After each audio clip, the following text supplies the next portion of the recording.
Avez-vous déjà réfléchi à ceux qui pourraient être à l'origine de votre sentiment d'isolement? Il se peut que vous n'en soyez pas conscient, mais cela est étroitement lié à votre éveil spirituel. En approfondissant le sujet à travers cette vidéo, nous allons explorer comment ce processus de transformation touche profondément votre univers social, vous conduisant vers des moments de solitude. Il ne s'agit pas simplement d'un choix délibéré de votre part, mais plutôt d'une évolution naturelle dirigée par une force supérieure. On dirait que l'univers a lui-même mis en pause les liens et activités effrénés qui caractérisaient auparavant votre quotidien. Cette solitude n'est pas un signe de détachement, mais un jalon essentiel dans votre parcours de découverte personnelle et de croissance.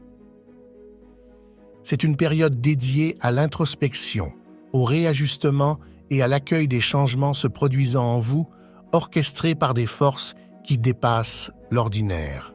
Symptôme premier, isolement et solitude.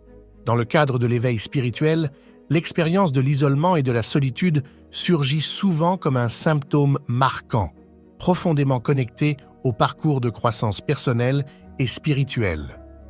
Cette facette de l'éveil spirituel résonne particulièrement dans l'œuvre de Dolores Cannon, une hypnothérapeute et auteure reconnue pour ses recherches sur les concepts métaphysiques et l'évolution spirituelle.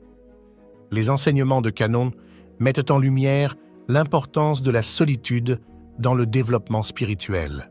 Elle avance que ces périodes d'isolement ne sont pas de simples hasards ou choix conscients de la part des individus, mais des processus spirituellement guidés, essentiels au voyage d'éveil.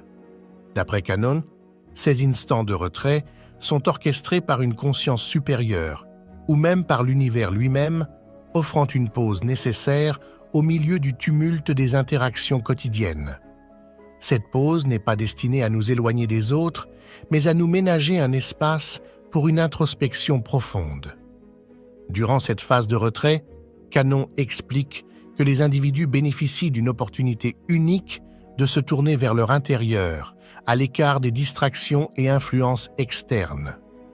C'est dans ces moments de calme et d'isolement que l'on peut véritablement se synchroniser avec son moi supérieur. Cette harmonisation ne relève pas seulement de la réflexion, mais implique une interaction active avec son monde intérieur, menant à des découvertes significatives et une compréhension plus profonde de sa mission et de sa place dans l'univers.